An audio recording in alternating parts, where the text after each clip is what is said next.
আসসালামু আলাইকুম সুপ্রিয় শিক্ষার্থী, আশা করি তোমরা যে যেখানে আছো মহান রব্বুল আলামিনের অশেষ রহমতে ভালো আছো। রাজশাহী কলেজ কর্তৃক আয়োজিত অনলাইন ক্লাসে তোমাদের স্বাগতম। তোমরা দেশসেরা রাজশাহী কলেজে একাদশ শ্রেণীতে ভর্তির সুযোগ পেয়েছো। তোমাদেরকে দর্শন বিভাগের পক্ষ থেকে আবারও স্বাগতম জানাচ্ছি। আজকে আমরা যুক্তিবিদ্যা ক্লাস করব। ক্লাস উপস্থাপনায় আমি মোহাম্মদ সাইফুল ইসলাম, সহকারী অধ্যাপক, দর্শন বিভাগ, রাজশাহী কলেজ, রাজশাহী। উচ্চ মাধ্যমিক একাদশ। আজকের বিষয় যুক্তিবিদ্যা প্রথম পত্র, ক্লাস নম্বর 2। এর আগে তোমাদের সাথে আমাদের ডক্টর সৈয়দ আলী হাসান স্যারের একটি ক্লাস হয়েছে। তার এই ধারাবাহিকতায় আমি আজকে তোমাদের পরের ক্লাসটি নেব, অর্থাৎ 2 নম্বর ক্লাস। আজকে আমরা জানব, মানে আজকের পাঠ পরিচিতি আমরা জেনে নেই। যুক্তির উপাদান, দ্য এলিমেন্ট অফ আর্গুমেন্ট। আমরা এই যুক্তির উপাদান এই অধ্যায়ে যে আলোচ্য বিষয় আছে, কি কি নিয়ে আমরা আলোচনা করব সেগুলি একটু জেনে নেই। সেগুলি আমরা দেখতে পাচ্ছি পদ ও বাক্য। পদ ও বাক্য, এরপরে আমরা আলোচনা করব পদ ও শব্দ। এরপরে আমরা আলোচনা করব যুক্তিবিদ্যায় শব্দের শ্রেণী বিভাগ। এরপরে আমরা আলোচনা করব পদের প্রকারভেদ, বাক্য ও যুক্তিবাক্য এবং অবধারণ ও যুক্তিবাক্য। এরপরে যুক্তিবাক্যের গঠন। এরপরে আছে বাক্যের শ্রেণী বিভাগ। এরপরে বাক্যকে যুক্তিবাক্যে রূপান্তর। এরপরে আমরা জানব পদের ব্যাপ্তি এবং সবশেষে আমরা জানব পদের ব্যাপ্তির নিয়ম। তাহলে আমরা কি জানলাম?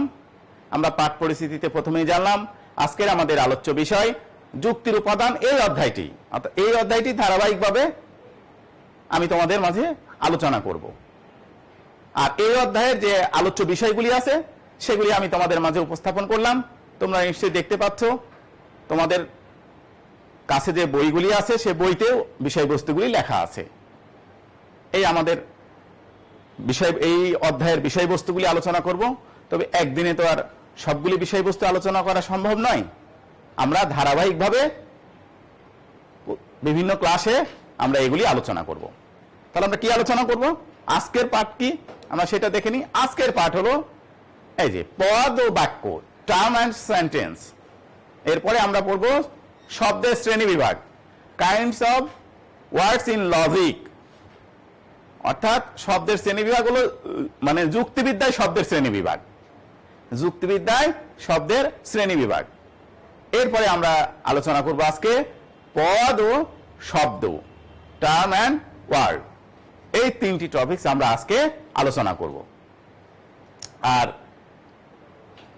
এই অধ্যায় পাঠ শেষে যে শিক্ষণফল শিক্ষার্থী যা শিখতে পারবে তোমরা, তা হলো যুক্তির উপাদান সমূহ তোমরা বর্ণনা করতে পারবে, পদের অর্থ ব্যাখ্যা করতে পারবে, পদ ও শব্দের মধ্যে পার্থক্য বর্ণনা করতে পারবে, আবার যুক্তিবিদ্যায় শব্দের শ্রেণীবিভাগ বর্ণনা করতে পারবে। তাহলে আমরা ক্লাসে চলে যাই। ক্লাসে চলে যাওয়ার আগে এতটুকুন কথা না বললেই নয়, কারণ এটা যুক্তিবিদ্যার ক্লাস। তোমরা নিশ্চয়ই আগের ক্লাসে জেনেছো যুক্তিবিদ্যার ইংরেজি লজিক। আমরা যুক্তিবিদ্যার ইংরেজি ওখানেও দেখতে পাচ্ছি লজিক। এই লজিক মানে কিন্তু যুক্তিবিদ্যা। কিন্তু আমরা প্রায় অনেক সময় ভুল করে থাকি, প্রায় বলে থাকি যে এই লজিক মানে যুক্তি। আসলে লজিক মানে যুক্তি নয়, আর্গুমেন্ট মানে যুক্তি, লজিক মানে যুক্তিবিদ্যা। যুক্তিবিদ্যা কিন্তু আসলে একটি অত্যন্ত গুরুত্বপূর্ণ পাঠ্য বিষয়। হয়তো অনেকের মাঝে এই ধারণা আছে যে যুক্তিবিদ্যা পাঠ করার প্রয়োজন কি। কিন্তু দেখো, প্রতিনিয়ত আমরা কিন্তু যুক্তি দিয়েই কথা বলি। আমরা যে কোনো কথা, যে কোনো বিষয়ে যাই না কেন যুক্তি দিয়ে কথা বলি। বিচারিক কাজ হোক, যে কোনো সালিশ হোক, কোনো অফিসিয়াল কথা হোক, সব জায়গায় কিন্তু আমরা যুক্তি উপস্থাপন করি। তাহলে এবার এরকমও কথা আসতে পারে যে যুক্তিবিদ্যা পাঠ না করেও তো যুক্তি প্রয়োগ করা সম্ভব।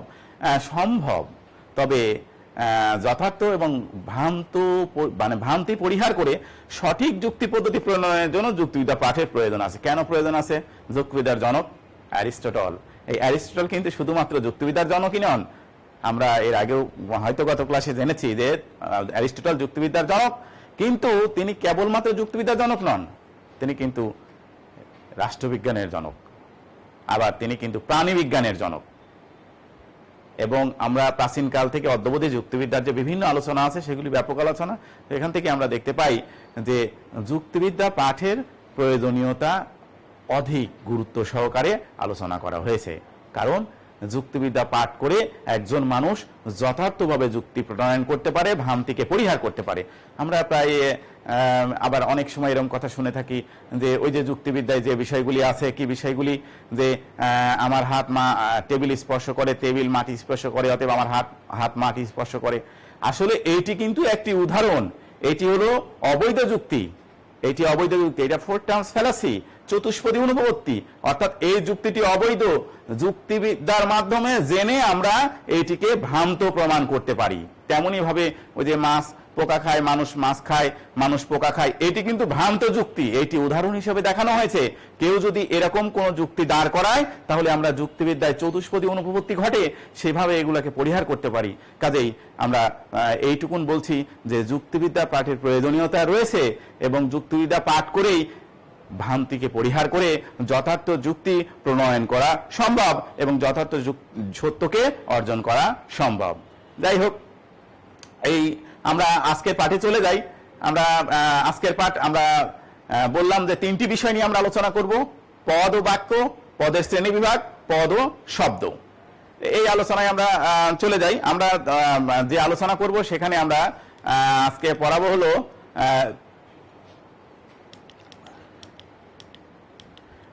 পদের অর্থ।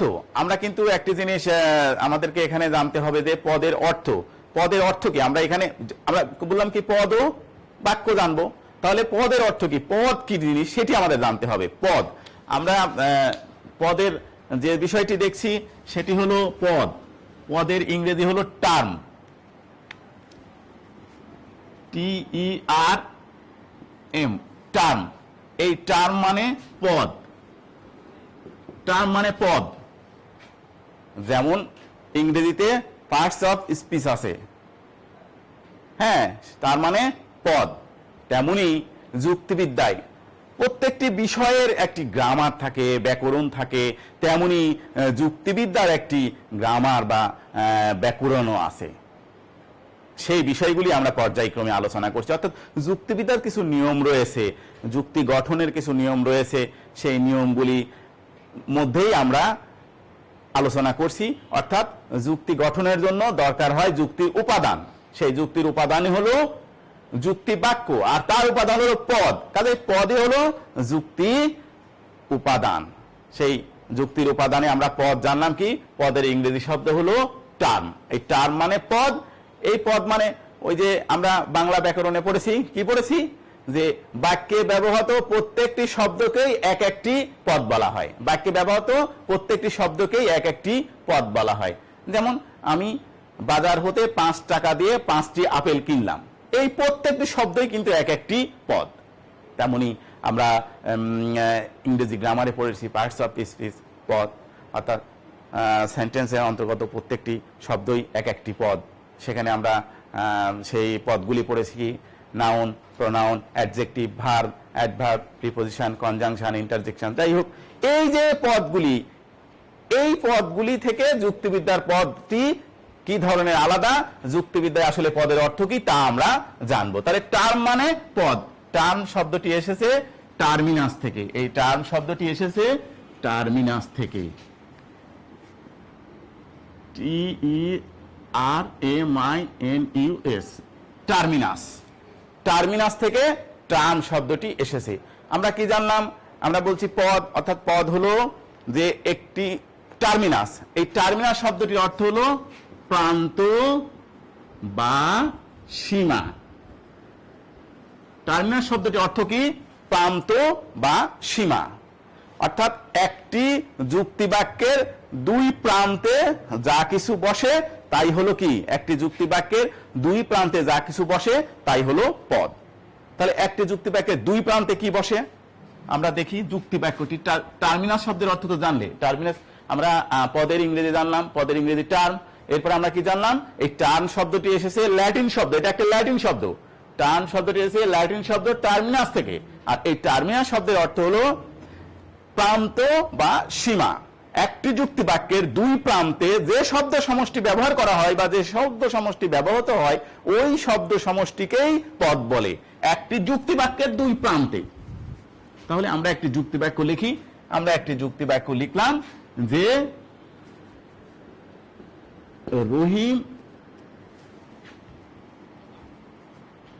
রহিম হয় ছাত্র,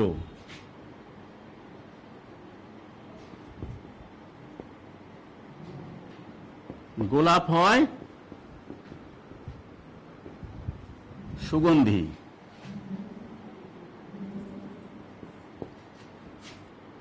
মধু হয় মিষ্টি। আমরা এখানে কি দেখতে পাচ্ছি, আমরা এখানে দেখতে পাচ্ছি বাক্য, তিনটি বাক্য। এই বাক্যগুলিকে যুক্তি বাক্য বলা হয়। যুক্তি বাক্য কেন বলা হয় এই প্রসঙ্গে আমরা পরে যাচ্ছি। আমাদের মূল কথা ছিল কি মনে আছে, ওই যে টার্মিনাস। টার্মিনাস শব্দের অর্থ কি? টার্মিনাস শব্দের অর্থ প্রান্ত বা সীমা। অর্থাৎ একটি যুক্তি বাক্যের দুই প্রান্তে যে সকল শব্দ সমষ্টি ব্যবহার হয় বা ব্যবহৃত হয় ওই শব্দ সমষ্টিকে কিন্তু বলা হয় কি, পদ।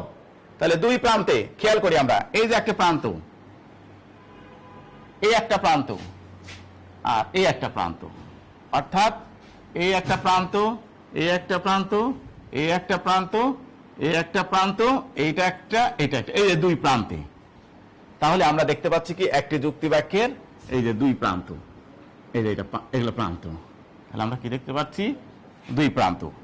একটি যুক্তি বাক্যে দুই প্রান্তে যে সকল শব্দ সমষ্টি ব্যবহার করা হয় সেই শব্দ সমষ্টিকেই পদ বলে। এবার বুঝতে পারছো পদের অর্থ? পদের অর্থ কি? পদের অর্থ হলো পদের ইংরেজি শব্দ টার্ম।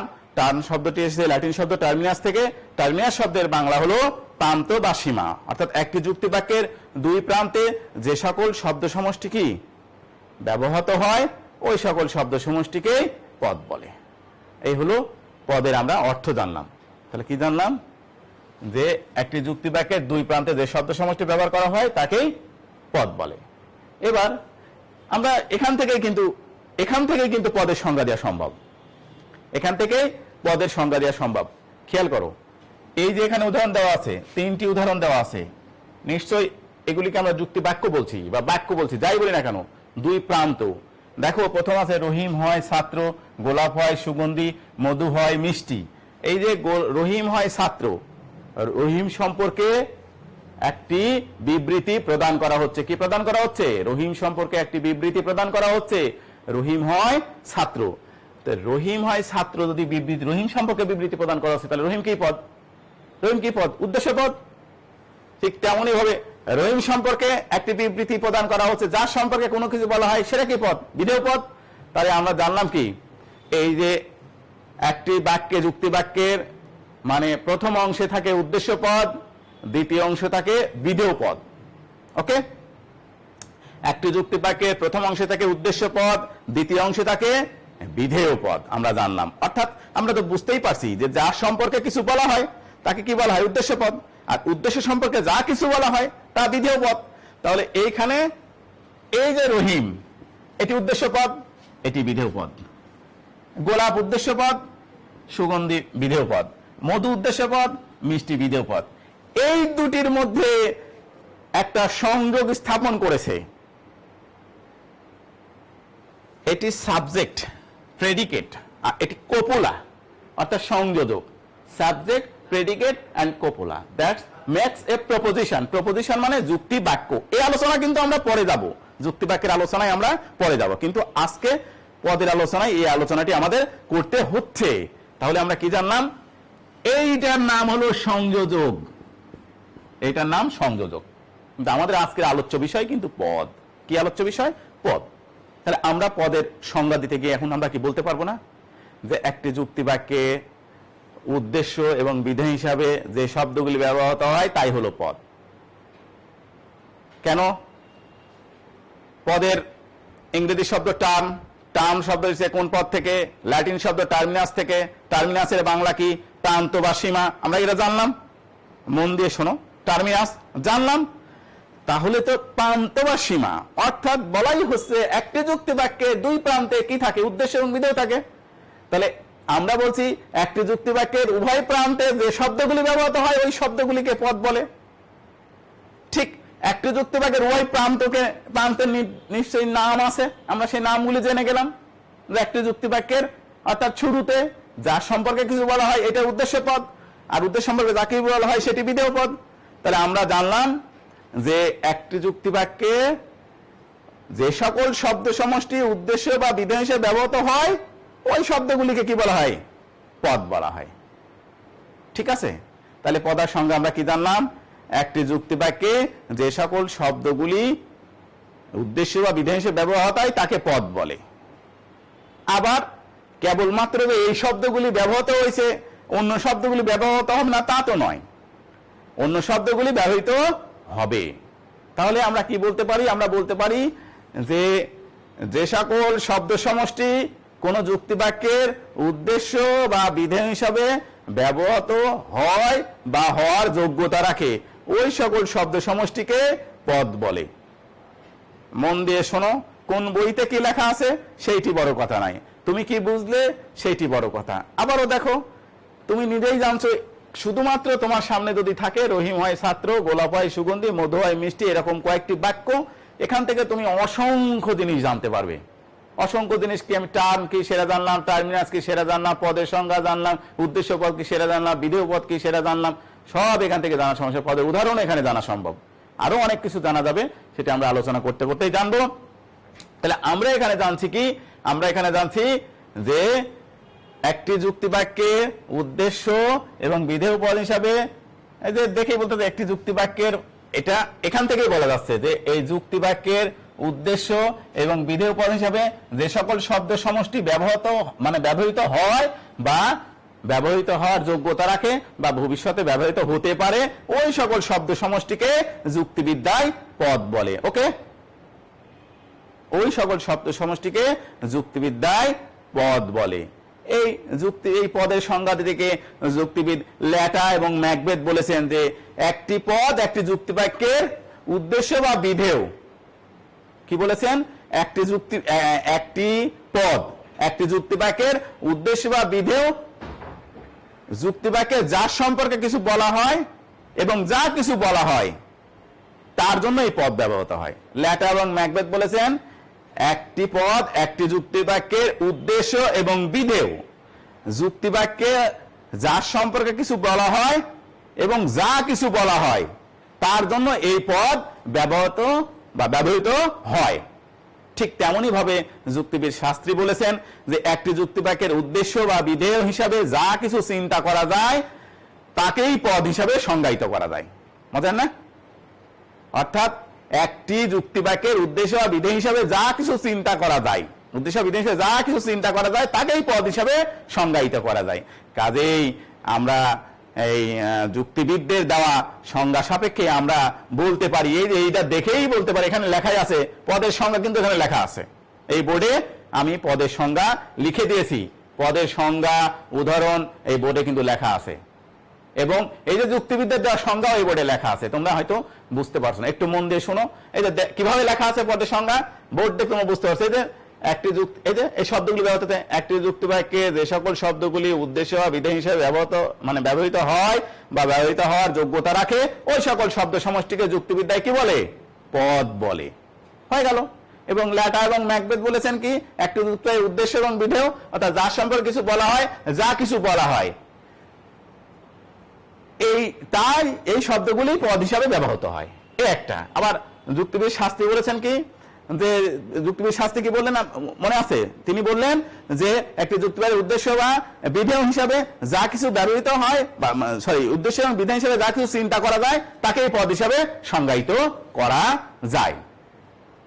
তাকেই কি করা যায়? পদ হিসাবে সংজ্ঞায়িত করা যায়।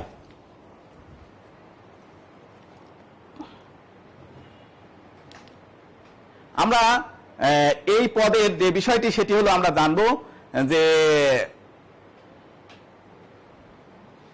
ওই যে খেয়াল করো এখানে কিন্তু বলার সময় আমি বলেছি যে কি বলেছি আমরা এখানে জানলাম যে রহিম, গোলাপ, মধু, ছাত্র, সুগন্ধি, মিষ্টি, এই 6টি শব্দ যুক্তিবাক্যে উদ্দেশ্য এবং বিধেয় হিসেবে ব্যবহৃত হয়েছে, তাই এইগুলিকে পদ বলা হয়।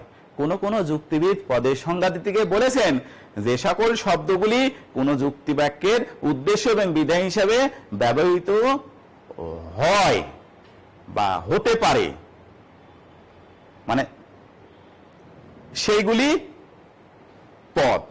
আবার কোন কোন যুক্তিবাক্য বলেছেন, কোন কোন যুক্তিবিদ বলেছেন যে সকল শব্দগুলি কেবলমাত্র যুক্তিবাক্যের উদ্দেশ্য বিধেয় হিসেবে ব্যবহৃত হয়েছে কেবল সেইগুলি পদ। তাহলে কি জানলাম যে কোন কোন যুক্তিবিদ সংকীর্ণ অর্থে বলেছেন। সংকীর্ণ অর্থ কি? কোন কোন যুক্তিবিদ বলেছেন যে সকল শব্দগুলি কোন যুক্তিবাক্যের কেবলমাত্র উদ্দেশ্য এবং বিধেয় হিসেবে ব্যবহৃত হয়েছে সেই শব্দ সমষ্টিকেই পদ বলে। এটি সংকীর্ণ অর্থে। কেন সংকীর্ণ অর্থে বলছে? তারা বলছে যে সকল শব্দ সমষ্টি কোন যুক্তিবাক্যের উদ্দেশ্য বা বিধেয় হিসাবে ব্যবহৃত হয়েছে ওই শব্দ সমষ্টিকেই কেবলমাত্র পদ বলা হয়। এগুলি সংকীর্ণ অর্থে বলা হয়েছে। কিন্তু এমন কিছু শব্দ রয়েছে যেগুলি যুক্তিবাক্যে উদ্দেশ্য এবং বিধেয় হিসেবে ব্যবহৃত হয় নাই, কিন্তু ভবিষ্যতে ব্যবহৃত হতে পারে, ব্যবহৃত হওয়ার যোগ্যতা রাখে, তাহলে সেগুলিও পদ। এটি হলো ব্যাপক অর্থে পদ।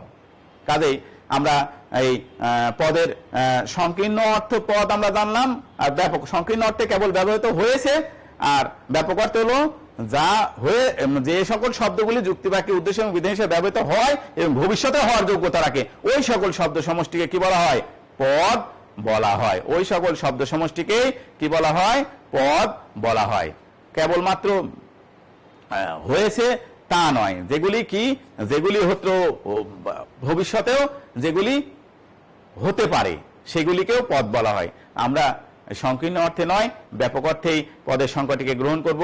আমরা বলবো যে পদ বলতে কি বোঝায়, এর সংজ্ঞা দিতে গিয়ে আমরা বলবো যে সকল শব্দগুলি যুক্তিবাক্যের উদ্দেশ্য এবং বিধেয় হিসেবে ব্যবহৃত হয় বা হওয়ার যোগ্যতা রাখে ওই সকল শব্দ সমষ্টিকে যুক্তিবিদ্যায় পদ বলে। আমরা পদ সংজ্ঞার পদের ব্যাপক অর্থে পদ মানে পদ শব্দটি ব্যাপক অর্থে আমরা গ্রহণ করব, অর্থাৎ ব্যবহৃত হয়েছে এবং ভবিষ্যতে হতে পারে তাকে যুক্তিবাক্য, তাকে বলা হয় কি?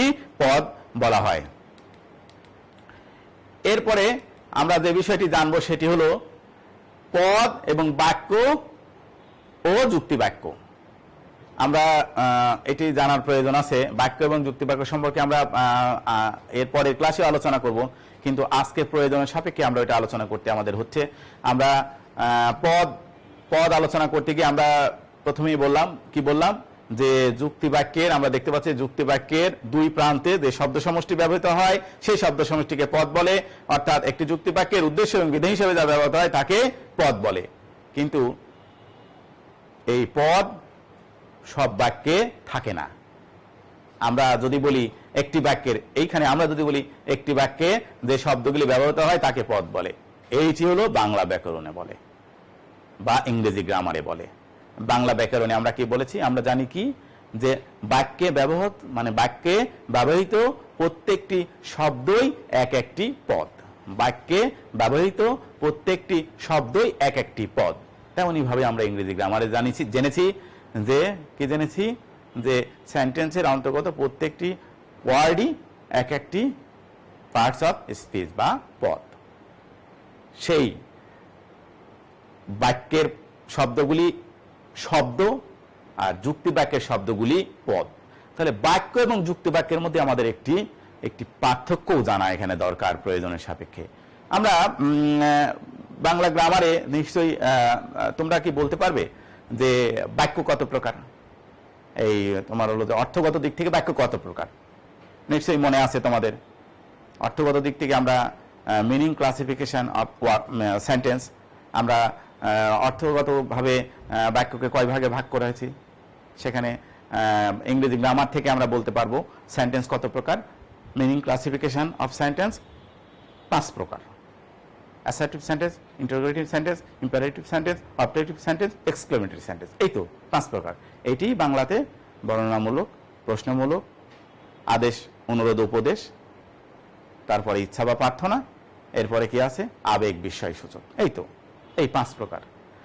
এই 5 প্রকারের বাক্যই কিন্তু যুক্তি বাক্য নয়। তাহলে আমরা এই 5 প্রকারের বাক্যগুলি লিখে আমরা বুঝতে পারবো যে কেন সেই শব্দগুলি পদ নয়। আমরা যদি বলি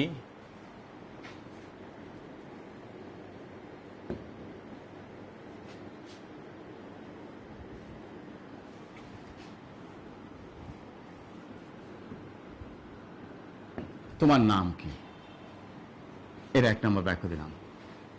আমরা বললাম তোমার নাম কি, বা 1 নম্বরে এটা না দেই, 1 নম্বরে এটা না দেই, আমি 1 নম্বরে দেই, 1 নম্বরে দেই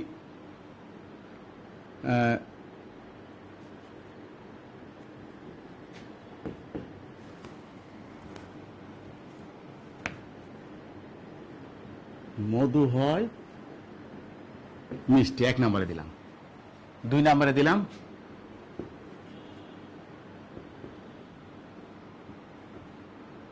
তোমার নাম কি। 3 নম্বরে আমাকে একটি কলম দাও। 4 নম্বরে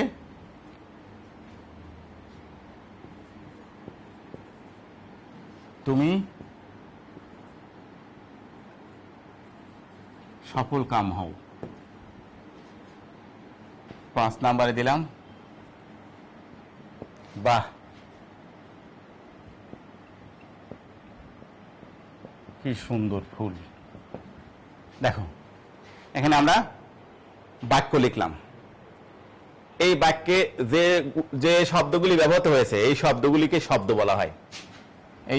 এই যে 5 প্রকার বাক্য, এই বাক্যে যা কিছু ব্যবহৃত হয়েছে এই সব কিছুকেই, এই প্রত্যেকটি যা কিছু ব্যবহৃত হয়েছে, এই প্রত্যেকটি বাক্যে যা কিছু ব্যবহৃত হয়েছে, এই ব্যবহৃত হয়েছে যা কিছু, এই সব কিছুই কি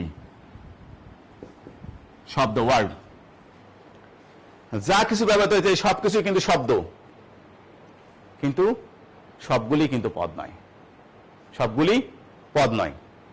এবার দেখো মন দিয়ে শোনো, আমরা প্রথম বাক্যে দেখতে পাচ্ছি মধু হয় মিষ্টি, মধু হয় মিষ্টি।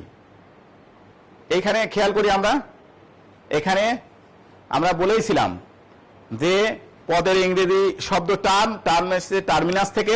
টার্মিনাসের আমরা বাংলা প্রান্ত বা সীমা, অর্থাৎ একটি যুক্তি বাক্যের উভয় প্রান্তে যে শব্দগুলি ব্যবহৃত হয় তাকেই পদ বলে। এখানে খেয়াল করি ঠিক তেমনই ভাবে যুক্তি বাক্য হতে হলেও তাকে ওই যে একটি যুক্তি বাক্যের উদ্দেশ্যে বিধেয় হিসেবে যা ব্যবহৃত হয়, তাহলে সেইখানে আমরা জানলাম যুক্তি বাক্য হতে হলেও সেখানে কি থাকতে হবে, যুক্তি বাক্য হতে হলেও সেখানে পদ থাকতে হবে। যুক্তি বাক্য হতে হলেও সেখানে কি থাকতে হবে, উদ্দেশ্য বিধেয় থাকতে হবে। উদ্দেশ্য বিধেয় না থাকলে যুক্তি বাক্য হবে না। তাহলে দেখো এই যে মধু হয় মিষ্টি, এটি বর্ণনামূলক, মধুর সম্পর্কে বর্ণনা দিচ্ছে। গোলাপ হয় সুগন্ধি, তারপরে পৃথিবী হয় গোলাকার, দুধ হয় সাদা, প্লেটে হয় দার্শনিক। হ্যাঁ, এইরকম যে অসংখ্য যে সব মানে বাক্যগুলি আছে, যে বাক্যগুলি উদ্দেশ্য বিধেয় আকারে, যে বাক্যগুলি উদ্দেশ্য বিধেয় আকারে বিবৃতি প্রদান করে, সেই বাক্যগুলিকে যুক্তি বাক্য বলা হয়। যেখানে একটি কি থাকে, যেখানে একটি উদ্দেশ্য থাকে এবং একটি বিধেয় থাকে, যেখানে একটি উদ্দেশ্য থাকে এবং একটি কি থাকে, একটি বিধেয় থাকে। তাহলে কেবলমাত্র আমরা দেখতে পাচ্ছি বর্ণনামূলক বাক্য, এই যেখানে কি আছে, উদ্দেশ্য আছে এবং বিধেয় আছে, অর্থাৎ এইটা পদ, এইটা পদ। তোমার নাম কি, এইগুলি বাক্য। এইখানে উদ্দেশ্য বিধেয় আকারে কোনো শব্দ ব্যবহৃত হয়নি। তোমার নাম কি, কাজেই এটি কোনো যুক্তি বাক্য নয়, কেননা এখানে উদ্দেশ্য বিধেয় এবং এই সংযোজক নেই। আমাকে একটি কলম দাও, এখানেও কিন্তু উদ্দেশ্য বিধেয় এবং সংযোজক নেই। কাজেই এটিও যুক্তি বাক্য নয়। তুমি সফল কাম হও, অর্থাৎ তোমার কাউকে কি করা হচ্ছে, কাউকে আশীর্বাদ করা হচ্ছে বা কারো কল্যাণ কামনা করা হচ্ছে, এটিও কোনো বাক্য নয়। আবার যখন যুক্তি বাক্য নয়, এটি একটি সাধারণ বাক্য। আবার যখন বলছি বাহ কি সুন্দর ফুল, এটিও কিন্তু যুক্তি বাক্য নয়, এটি হলো সাধারণ বাক্য। কেননা বিস্ময়সূচক বাক্য, এখানে কোনো উদ্দেশ্য বিধেয় নেই। তাহলে আমরা জানলাম এখানে আজকেই এই আলোচনা আমরা আবারও করব, যুক্তি বাক্যের আলোচনা করতে গিয়ে আমরা করব, কিন্তু আজকে যেহেতু পদ আমাদের জানতে হবে, আজকে কি আমরা জানবো পদ, বাক্য ও যুক্তি বাক্য। কেন জানবো? ওই যে পদ হলো কি, আমরা জানলাম পদ হলো যুক্তি বাক্যের অংশ, অর্থাৎ একটি যুক্তি বাক্যে উদ্দেশ্য এবং বিধান হিসেবে যা কিছু ব্যবহৃত হয় বা ব্যবহৃত হওয়ার যোগ্যতা রাখে সেইগুলিকে কি বলা হয়? পদ বলা হয়। তাহলে আমরা অবশ্যই জানছি যে পদ কেবলমাত্র যুক্তি বাক্যেই থাকে, সকল বাক্যে পদ থাকে না। অর্থাৎ যে সকল বাক্যে উদ্দেশ্য এবং বিধেয় আছে সেই সকল বাক্যগুলিতেই পদ থাকে, এবং যে সকল বাক্যগুলিতে উদ্দেশ্য এবং বিধেয় নেই সেগুলিতে পদ থাকে না। কাজেই আমরা বলছি যে পদ বলতে কি বোঝায়? পদ বলতে আমরা বলতে পারি যে কেবলমাত্র বর্ণমূলক বাক্যে যে উদ্দেশ্য বিধান হিসেবে যেগুলি ব্যবহৃত হয় সেইগুলিকেই পদ বলে, আর এই বর্ণমূলিক বাক্যই হলো যুক্তি বাক্য। কেননা যেখানে একটি উদ্দেশ্য এবং একটি বিধেয় থাকে, অর্থাৎ যেখানে একটি উদ্দেশ্য এবং বিধেয় থাকে তাকেই বলা হয় যুক্তি বাক্য। তাহলে কি হলো? পদ কেবলমাত্র কোথায় থাকে? পদ কেবলমাত্র যুক্তি বাক্যে থাকে। আমরা জানলাম তো, তাহলে জানলাম আমরা কি? আমরা জানলাম সকল বাক্যে পদ থাকে না, আবার সকল বাক্য যুক্তি বাক্য নয়। কেননা সকল বাক্যে উদ্দেশ্য এবং বিধেয় থাকে না, কেবলমাত্র বর্ণনামূলক বাক্যে কি থাকে? উদ্দেশ্য এবং বিধেয় থাকে। তাই বর্ণনামূলক বাক্যটি হলো কি? যুক্তি বাক্য। আর এই যুক্তি বাক্যে উদ্দেশ্য বিধেয় হিসেবে যা ব্যবহৃত হয় তাই হলো পদ। তাহলে আমরা কি জানলাম? আমরা জানলাম পদ কি, বাক্য কি, অর্থাৎ অনেকগুলি শব্দ পাশাপাশি বসে যখন মনের ভাব প্রকাশ করে তাকে বাক্য বলে। আর যুক্তি বাক্য কি? যুক্তি বাক্য হলো সেই বাক্য যেখানে একটি উদ্দেশ্য এবং একটি বিধেয় থাকে, বিধেয় উদ্দেশ্য সম্বন্ধে কোনো তথ্যকে বিবৃত করে, সেটি হলো যুক্তি বাক্য। তাহলে আমরা কি জানলাম?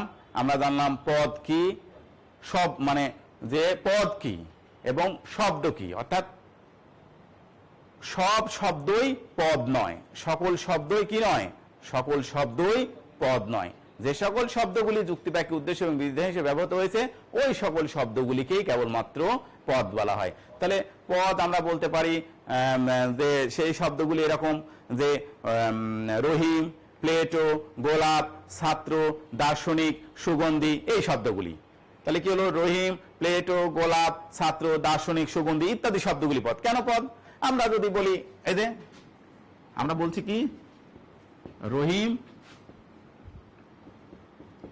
প্লেটো, ছাত্র, দার্শনিক, এই শব্দগুলি পদ। কেননা এগুলি যুক্তি বাক্যের উদ্দেশ্য এবং বিধেয় হিসেবে ব্যবহৃত হতে পারে। যে আমি যদি বলি রহিম হয় ছাত্র, তাহলে কি হলো? রহিম হয় ছাত্র।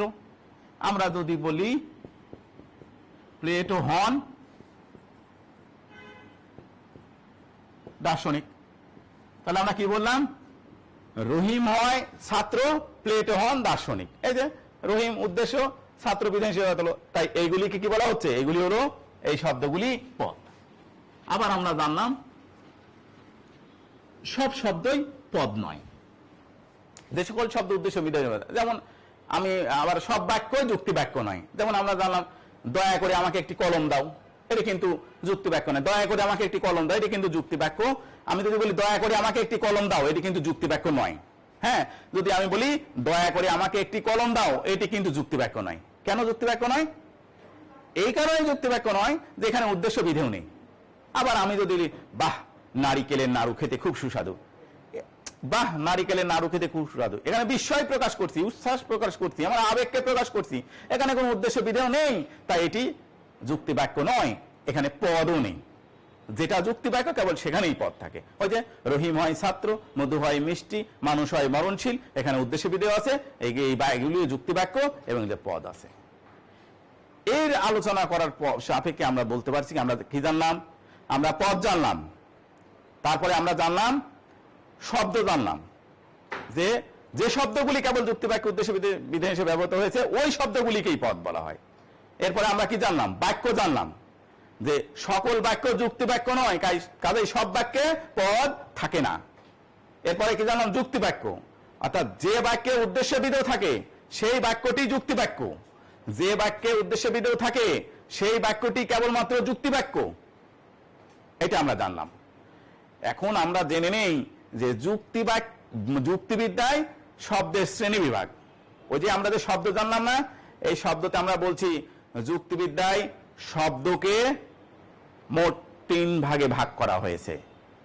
যুক্তিবিদ্যায় শব্দকে 3 ভাগে ভাগ করা হয়েছে। আমরা যে ইংরেজি গ্রামারে আমরা জানি যে পার্টস অফ স্পিচ কত প্রকার, যে 8 প্রকার, নাউন, প্রোনাউন, ভার্ব, অ্যাডভার্ব, হ্যাঁ এই যে এরকম 8 প্রকার আছে। এই যে এইগুলি যেমন 8 প্রকার, তেমনি যুক্তিবিদ্যায় কিন্তু শব্দকে 3 ভাগে ভাগ করা হয়েছে। যুক্তিবিদ্যায় শব্দকে কয় ভাগে ভাগ করা হয়েছে? বাংলা গ্রামারে আমরা জানি কি, বিশেষ্য, বিশেষণ, সর্বনাম, অব্যয়, ক্রিয়া, 5 প্রকার পদ বা 5 প্রকার, এই শব্দকে 5 ভাগে ভাগ করা হয়েছে। কিন্তু যুক্তিবিদ্যায় শব্দকে কিন্তু ভাগ করা হয়েছে 3 ভাগে। কয় ভাগে? 3 ভাগে। সেই 3 ভাগের মধ্যে একটি হলো ক্যাটাগরিমেটিক ওয়ার্ড। পদযোগ্য শব্দ কি?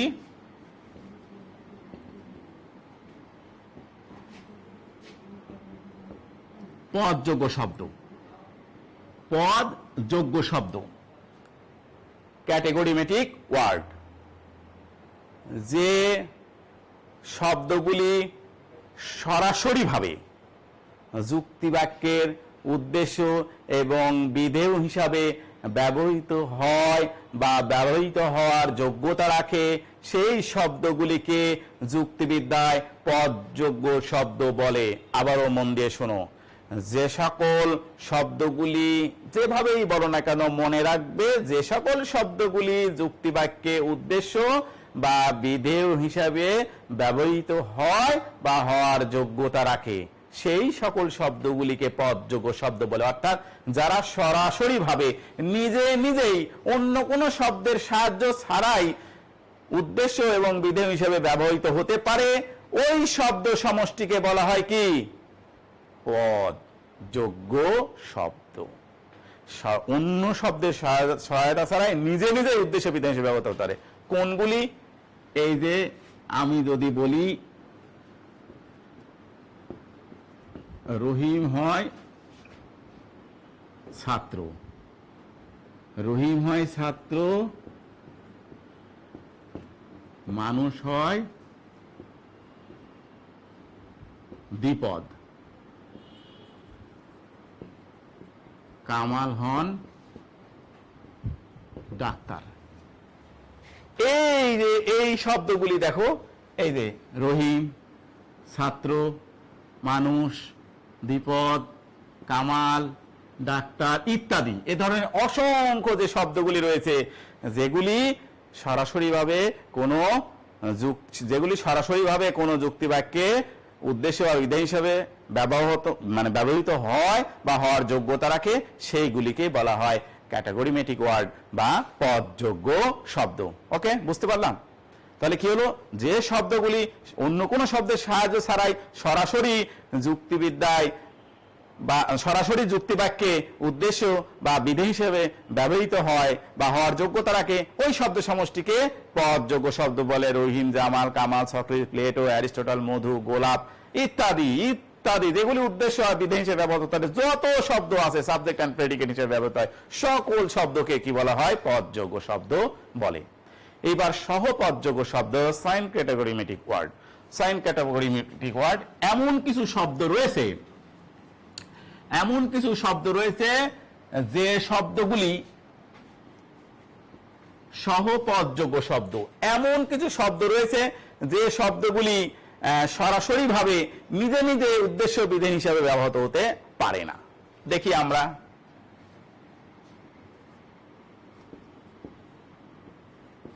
রহিম হয় খুব, রহিম হয় খুব। রহিম কিন্তু কি, এ কিন্তু উদ্দেশ্য। রহিম হয় খুব, খুব মানে কি এর অর্থ আছে, এটা কি বিধেয় হতে পারে? হতে পারছে না, কিন্তু হতে পারছে না। রহিম হয় খুব, রহিম হয় খুব কি, রহিম হয় খুব কি, সেখানে কিছু বলতে হবে। যদি আরেকটি ওয়ার্ড থাকে তাহলে এই খুব বিধেয় হতে পারবে। যেমন রহিম হয় খুব ভালো।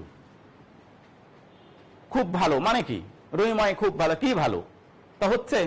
তাহলে দেখা যাচ্ছে খুব আবার খুব ভালো এগুলিও বিধেয়, সরাসরি বিধেয় হিসেবে ব্যবহৃত হতে পারছে না, মানে যথার্থ অর্থ নির্দেশ করে না। যদি আমি বলি রহিম হয় খুব ভালো ছাত্র, তাহলে এটি কি হলো, রহিম হয় খুব ভালো ছাত্র। তাহলে দেখো এই রহিম হয় খুব ভালো ছাত্র, এই পুরাটা মিলে একটি কি হয়েছে, বিধেয় হয়েছে। তাহলে আমরা দেখতে পেলাম যে কিছু শব্দ আছে যেগুলি সরাসরি ভাবে যুক্তি বাক্যে উদ্দেশ্য বা বিধেয় হিসেবে ব্যবহৃত হতে পারে না, কিন্তু অন্য শব্দের সহায়তায় যুক্তি বাক্যে উদ্দেশ্য বা বিধেয় হিসেবে ব্যবহৃত হতে, মানে ব্যবহৃত হতে পারে। যেমন আমরা এখানে দেখলাম কি, আমরা দেখলাম যে খুব ভালো ইত্যাদি এই শব্দগুলি,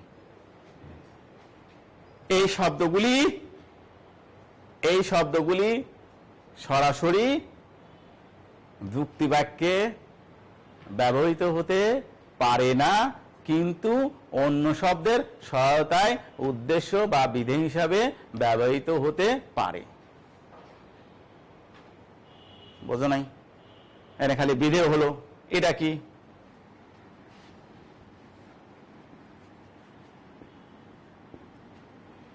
মহামান্য হন দয়ালু। মহামান্য হন দয়ালু কি হলো, এটা তো বিধেয় দয়ালু। এটা কি, এটা কি উদ্দেশ্য হয়েছে? মহামান্য হন দয়ালু, মহামান্য কে, কোন মহামান্য দয়ালু? এটা হয়নি। এইখানে যদি মহামান্যর সাথে আমরা যদি লাগে দেই রাষ্ট্রপতি, আমরা যদি কি মহামান্য, যদি আমরা দিই রাষ্ট্রপতি, মহামান্য রাষ্ট্রপতি হন দয়ালু, তাহলে কি হবে? শুধু মহামান্য হয় না, মাননীয় হন স্নেহপরায়ণ। মাননীয় কি, যদি আমরা সেখানে লাগিয়ে দিই মাননীয় অধ্যক্ষ হন স্নেহপরায়ণ, তাহলে কি হলো, সেটি একটি উদ্দেশ্য হলো। তাহলে বুঝতে পেরেছো, যে সকল শব্দ সমষ্টি, যে সকল শব্দসমূহ কোন সরাসরি ভাবে নিজে নিজে কোন যুক্তি বাক্যের উদ্দেশ্য বিধেয় হিসেবে ব্যবহৃত হতে পারে না, ওই সকল শব্দ সমষ্টিকে যুক্তিবিদ্যায় সহপদযোগ্য শব্দ বলে, সাইন ক্যাটাগরিমেটিক ওয়ার্ড। কে বুঝতে পেরেছো? আমরা সহপদযোগ্য জানলাম কি, যা সরাসরি ভাবে নিজে নিজেই যুক্তি বাক্যের উদ্দেশ্য বা বিধেয় হিসেবে ব্যবহৃত হয় বা হওয়ার যোগ্যতা রাখে, তা হলো পদযোগ্য শব্দ। আর যে সকল শব্দ সমষ্টি নিজে নিজে কোনো যুক্তি বাক্যের উদ্দেশ্য বিধেয় হিসেবে ব্যবহৃত হওয়ার যোগ্যতা রাখে না, মানে ব্যবহৃত হতে পারে না, সেগুলিকে বলা হয় সহপদযোগ্য শব্দ। এবার খেয়াল করো, আমরা আরেকটি জানবো, সেটা মন দিয়ে শোনো। সেটি হলো পদ নিরপেক্ষ বা পদ অযোগ্য শব্দ, এ ক্যাটাগরিমেটিক ওয়ার্ড। এ ক্যাটাগরিমেটিক ওয়ার্ড, এটা বইতে পাবে, তোমরা বইতে দেওয়া আছে। সেটা হলো কি, পদ নিরপেক্ষ শব্দ বা পদ অযোগ্য শব্দ। পদ নিরপেক্ষ শব্দ, এমন কিছু শব্দ আছে যেগুলি পদ হয় না। ওই যে মনে আছে যে আমরা বাক্যের যেমন জানলাম যে সকল বাক্য কি যুক্তি বাক্য নয়, তেমনি সকল পদ কিন্তু, সকল শব্দ কিন্তু পদ নয়। কেবলমাত্র আমরা জানলাম উদ্দেশ্য বিধেয় হিসেবে যেগুলো সরাসরি ব্যবহার হয় তা পদযোগ্য, আর যা অন্য পদে সহায়তা, অন্য শব্দের সহায়তা হয় তা পদ সহপদযোগ্য শব্দ। আর এমন কিছু আছে পদ নিরপেক্ষ, মানে পদ হতে পারে না, পদ অযোগ্য। যেমন আমরা বলি বাহ, হাই, হ্যাঁ, এই শব্দগুলি কখনোই উদ্দেশ্য বা বিধেয় হিসেবে ব্যবহৃত হতে পারে না, কখনোই উদ্দেশ্য বিধেয় হিসেবে ব্যবহৃত হতে পারে না। যেগুলি উচ্ছ্বাস বোঝায়, বিস্ময় বোঝায়, এই শব্দগুলি কোন যুক্তি বাক্যের, যেমন যদি বলি আহা মরি মরি, কি এগুলি কি হলো? আহা মরি মরি, এগুলি কোনো অর্থকে আমরা নির্দেশ করতে, এগুলি কোনো অর্থকে নির্দেশ করে না, এগুলি উদ্দেশ্য বা বিধেয় হিসেবে কখনো ব্যবহার হতে পারে না। আহা মরি মরি, হাই, হ্যাঁ, বাহ, এই শব্দগুলি যুক্তি বাক্যে কখনোই উদ্দেশ্য বিধেয় হিসেবে ব্যবহৃত হতে পারে না। এই জন্য এগুলিকে বলা হয় পদ নিরপেক্ষ শব্দ। তাহলে আমরা কি জানলাম? 3 প্রকারের শব্দ জানলাম। আমরা জানলাম পদযোগ্য শব্দ যা সরাসরি যুক্তি বাক্যে উদ্দেশ্য বিধেয় হিসেবে ব্যবহৃত হতে পারে, সপদযোগ্য শব্দ যেগুলি জানলাম সেগুলি জানলাম কি, যেগুলি সরাসরি যুক্তি বাক্যে নিজে নিজে ব্যবহৃত হতে পারে না কিন্তু অন্য শব্দের সহায়তায় পদ হিসেবে ব্যবহৃত হয়, তাকে সহপদযোগ্য বলে। আর এমন কিছু শব্দ হয় যা কখনোই যুক্তি বাক্যে উদ্দেশ্য বিধেয় হিসেবে ব্যবহৃত হতে পারে না, যেমন বা, হাই হাই, মরি মরি, আহ ইত্যাদি শব্দগুলি পদ নিরপেক্ষ শব্দ। আমরা তাহলে জানলাম কি, আমরা এখানে জানলাম শব্দের শ্রেণী বিভাগ। এরপরে আমরা নিশ্চয়ই বুঝতে পারছি পদ এবং শব্দের মধ্যে পার্থক্য বিদ্যমান। পদ এবং শব্দের মধ্যে পার্থক্য বিদ্যমান, অর্থাৎ যে আমরা নিশ্চয়ই পদ এবং শব্দের মধ্যে পার্থক্য পেলাম না? পদ এবং শব্দের মধ্যে আমরা পার্থক্য পেলাম। আমরা 3 প্রকারের শব্দ আলোচনা করেছি, সেখানে আমরা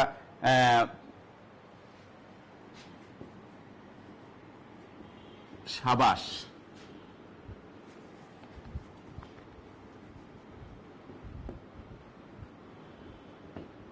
মরি মরি, আহা আহা, সাবাস, মরি মরি, ছাত্র, ফুল, রহিম। খেয়াল করি পদ এবং শব্দের মধ্যে পার্থক্য। এই দেখো এইগুলি কিন্তু শব্দ, তেমনি সে, খুব ইত্যাদি, এই শব্দগুলি এগুলি শব্দ। তাহলে খেয়াল করো, আমরা দেখতে পাচ্ছি পদ এবং শব্দের বাদক বাক্যে ব্যবহৃত যে প্রত্যেকটি শব্দকেই ব্যাকরণে পদ বলে। তাই যে সকল শব্দগুলি দিয়ে একটি বাক্য গঠিত হয়, ওই শব্দগুলি হলো শব্দ ভান্ডার বা শব্দ। অর্থাৎ কেবলমাত্র যুক্তি বাক্যে পদ থাকে, অন্য বাক্যে পদ থাকে না। তাহলে পদ এবং শব্দের মধ্যে আমরা একটি পার্থক্য জেনে নিই। একটি শব্দ এক বা একাধিক বর্ণ দ্বারা গঠিত বা অক্ষর দ্বারা গঠিত, কিন্তু একটি পদ এক বা একাধিক শব্দ দিয়ে গঠিত হয়। একটি শব্দ এক বা একাধিক বর্ণ দ্বারা গঠিত হয় বা অক্ষর দ্বারা গঠিত হয় কেবলমাত্র, যা উদ্দেশ্য বিধেয় হিসেবে ব্যবহৃত হয় না। কিন্তু একটি পদ একাধিক এক বা একাধিক শব্দ দিয়ে গঠিত হয়। আবার সকল শব্দই কিন্তু পদ, সকল পদই কিন্তু শব্দ, কিন্তু সকল শব্দ পদ নয়। সকল পদই শব্দ, কি বললাম? সকল পদই, অর্থাৎ এগুলিও শব্দ, এগুলিও শব্দ।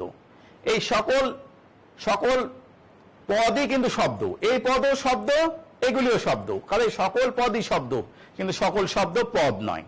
কেবল যে শব্দগুলি উদ্দেশ্য বিধেয় হিসেবে ব্যবহৃত হয় সেগুলি পদ।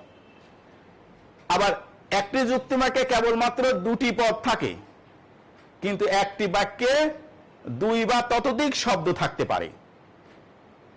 আবার এরপরে পার্থক্য বলতে পারি আমরা, যুক্তিবিদ্যায় শব্দ 3 প্রকার। এদের মধ্যে কেবলমাত্র পদযোগ্য শব্দকেই পদ বলা হয়। অন্য যে 2 প্রকার আছে, সপদযোগ্য শব্দ এবং পদ নিরপেক্ষ শব্দ, সেগুলি পদ নয়। এরপরে আমরা বলতে পারি একটি শব্দের একাধিক অর্থ থাকতে পারে, কিন্তু একটি যুক্তি বাক্যে ব্যবহৃত পদের একটি মাত্র অর্থ থাকে। এরপরে একটি শব্দ দ্বারা আমাদের মনের চিন্তা, অনুভূতি, কল্পনা, ইচ্ছা ইত্যাদি প্রকাশ পায়, কিন্তু একটি পদ দ্বারা কেবলমাত্র আমাদের মনের চিন্তা প্রকাশিত হয়। এই পদ এবং শব্দের পার্থক্যগুলি বইতে লেখা আছে। হ্যাঁ, তোমরা এখান থেকেও তোমরা পারবে। এই যে এমনি বলা যাচ্ছে, দেখো যে এই 2টা থেকেই তুমি পারবে। হ্যাঁ, এখানে আমি একটি খালি দেই, খুব ভালো। হ্যাঁ, খুব ভালো না দিয়ে আমি দেই ভালো ছাত্র, তাহলে আরো সহজ হলো। কি হলো? এখানেই দেখো পার্থক্য।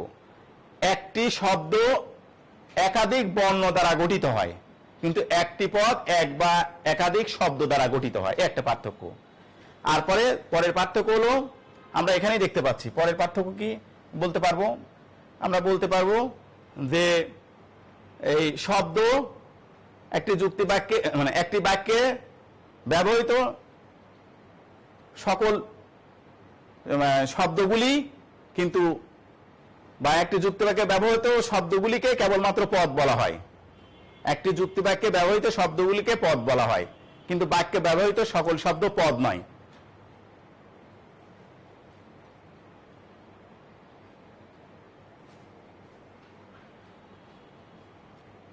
বাক্যে ব্যবহৃত সকল শব্দ পদ নয়। তাহলে কি হলো? আমরা জানলাম কি সকল পদই শব্দ, কিন্তু সকল শব্দ পদ নয়।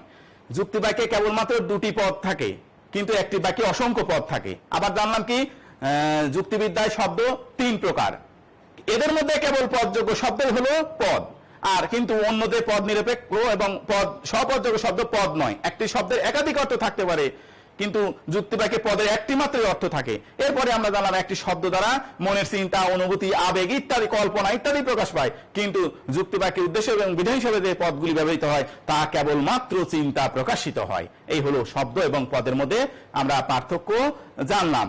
তাহলে নিশ্চয়ই তোমরা বুঝতে পেরেছো শব্দ এবং পদের মধ্যে পার্থক্য। আমরা কিছু নমুনা প্রশ্ন দেখে নিই। আমরা কি দেখব? আমরা কিছু নমুনা প্রশ্ন দেখে নিই। এই হলো নমুনা প্রশ্ন। তাহলে নমুনা প্রশ্নগুলি কি? নমুনা প্রশ্ন তোমরা নিশ্চয়ই জানো, আমরা সৃজনশীল পদ্ধতিতে পাঠদান করেছি এবং তোমরাও সৃজনশীল পদ্ধতিতেই পড়াশোনা করে আসছো। সৃজনশীল পদ্ধতির যে বিষয়টি সেটি হলো এখানে একটি উদ্দীপক থাকে এবং উদ্দীপক সম্পৃক্ত বা সংশ্লিষ্ট চারটি কোশ্চেন থাকে। চারটি কোশ্চেনের উত্তর দিতে হয়। চারটি কোশ্চেনের এক ক নাম্বার থাকে, এটি জ্ঞানমূলক, যেটি বই থেকে সরাসরি মুখস্থ করে তোমরা উত্তর দিবে। আরেকটি থাকে অনুধাবনমূলক, যেটি তোমরা বই থেকে পড়বে এবং তোমরা চিন্তা করে অনুধাবন করে তার উত্তর দিবে, সেটি হলো অনুধাবনমূলক। আরেকটি থাকে গ নাম্বারে, যেটি হলো প্রয়োগমূলক, যেটি তোমরা বই থেকে পড়বে, তোমাদের জ্ঞান থাকবে, অনুধাবন থাকবে এবং কেন সেটি বা কোন নিয়ম অনুযায়ী কেন সেটি হলো ইত্যাদির মাধ্যমে তুমি প্রয়োগ করে দেখাবে যে সেটি কেন ঘটলো বা কি জন্য ঘটলো এই। আর আরেকটি বিষয় থাকে যেটি হলো হায়ার অর্ডারের কোশ্চেন, যেটি হায়ার অর্ডারের কোশ্চেন, যেটি উচ্চতর দক্ষতা বলা হয়, যেটিতে সংশ্লেষণ, বিশ্লেষণ এবং মূল্যায়ন করতে বলা হয় উদ্দীপকে।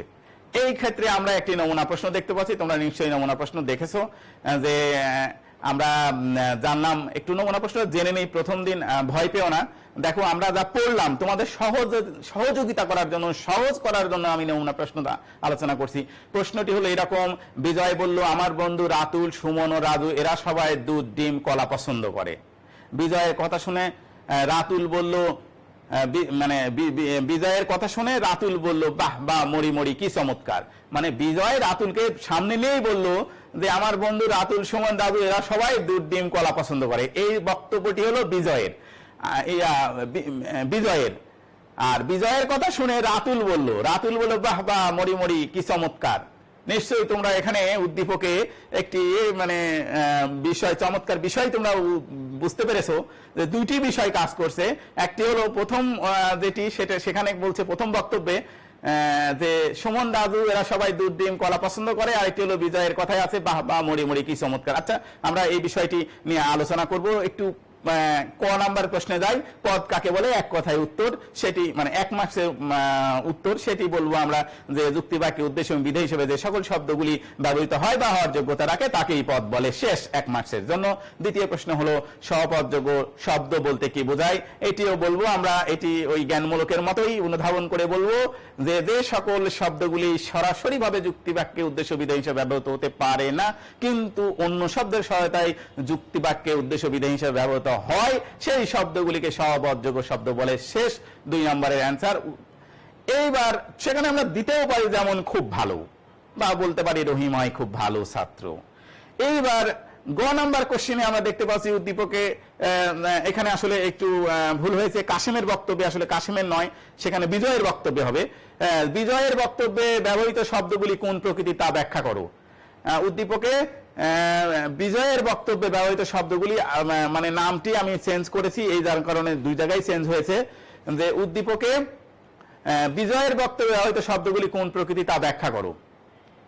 বিজয়ের বক্তব্যে গ নম্বরে হবে, তোমরা লিখে নিতে পারো, স্ক্রিনশট নিতে পারো, লিখে নিতে পারো যে উদ্দীপকে বিজয়ের বক্তব্যে ব্যবহৃত শব্দগুলি কোন প্রকৃতি তা ব্যাখ্যা করো। তাহলে বিজয়ের বক্তব্যে বা গ নম্বর এটাও প্রশ্ন থাকতে পারে যে উদ্দীপকে রাতুলের বক্তব্যে ব্যবহৃত শব্দগুলি কোন প্রকৃতি তা ব্যাখ্যা করো। ধরে নাও গ নম্বরে এই প্রশ্নটি লিখে নাও যে উদ্দীপকে রাতুলের বক্তব্যে ব্যবহৃত শব্দগুলি কোন প্রকৃতি তা ব্যাখ্যা করো। আমরা এখানে দেখতেই পাচ্ছি উদ্দীপকে ঠিক এই রাতুলের বক্তব্যে যে ব্যবহার শব্দগুলি বাহ বা মরি মরি কি চমৎকার, এইগুলি হলো পদ নিরপেক্ষ শব্দ বা পদ অযোগ্য শব্দ। বললাম এটি, এবার ব্যাখ্যা দিতে হবে, মানে দেখাতে হবে নিয়ম দ্বারা। অর্থাৎ আমাদের বলতে হবে যেহেতু যে সকল শব্দগুলি যুক্তিবাক্যের উদ্দেশ্যে বিধি হিসেবে ব্যবহৃত হতে পারে না তা পদ নিরপেক্ষ শব্দ। এখানে বাহ বা মরি মরি কি চমৎকার, এই যে রাতুলের বক্তব্যে যে শব্দগুলি, এই শব্দগুলি কখনোই যুক্তিবাক্যের উদ্দেশ্য বা বিধি হিসেবে ব্যবহৃত হতে পারে না, তাই এই শব্দগুলি পদ নিরপেক্ষ বা পদ অযোগ্য শব্দ। এবার ঘ নম্বরের প্রশ্নে উদ্দীপকে বিজয় ও কাসেমের বক্তব্যে ব্যবহৃত শব্দগুলির মধ্যে কোন পার্থক্য বিদ্যমান তা, উদ্দীপকে বিজয় ও কাসেম নাই, উদ্দীপকে বিজয় রাতুলের বক্তব্যের মধ্যে পার্থক্য। তাহলে আমরা জানলাম উদ্দীপকে রাতুলের বক্তব্যে বিজয়ের বক্তব্যে যেটি হয়েছে সেটি হলো রাতুল সুমন রাজু দুধ ডিম কলা, এইগুলি পদযোগ্য শব্দ। আর উদ্দীপকে রাতুলের বক্তব্যে ব্যবহৃত শব্দগুলি বাহ বাহ মরি মরি কি চমৎকার। আমি আবারও বলছি, মন দিয়ে শোনো, কাসেমের জায়গায় রাতুল হবে, কাসেমের জায়গায় রাতুল হবে। গ নম্বর উদ্দীপকে আমরা বলেছি, গ নম্বর প্রশ্নে বলেছি উদ্দীপকে রাতুলের বক্তব্যে ব্যবহৃত শব্দগুলি কোন প্রকৃতির, আর ঘ নম্বরে বলছি উদ্দীপকে বিজয় রাতুলের বক্তব্যে ব্যবহৃত শব্দগুলির মধ্যে পার্থক্য কি ধরনের পার্থক্য বিদ্যমান তা বিশ্লেষণ করো। আমরা কিন্তু সেটি করছি এখানে, আবারও মন দিয়ে শোনো, আমরা সেটি করছি, করতে করতে দেখছি বিজয়ের বক্তব্যের শব্দগুলি কিন্তু পদযোগ্য শব্দ, আর রাতুলের বক্তব্যে শব্দগুলি কিন্তু পদ অযোগ্য শব্দ। আমরা তেমনি ভাবে আমরা এখানে আরেকটি দেখতে পাচ্ছি নমুনা প্রশ্ন, সেটি এরকম, সাকিব তার বোন সৃষ্টিকে বলল তোমার বন্ধু মৃদুলা কি করে। সাকিবের কথা শুনে সৃষ্টি বলল মৃদুলা হয় একজন ডাক্তার। এখানে প্রথম প্রশ্ন, টার্মিনাস শব্দের অর্থ কি? আমরা জানি টার্মিনাস শব্দের অর্থ প্রান্ত বা সীমা। খ নম্বরের প্রশ্ন, পদ নিরপেক্ষ শব্দ বলতে কি বোঝায়? যে শব্দগুলি কোনো যুক্তিবাক্যের উদ্দেশ্য বিধি হিসেবে কখনোই ব্যবহৃত হতে পারে না তাকে পদ নিরপেক্ষ শব্দ বলে।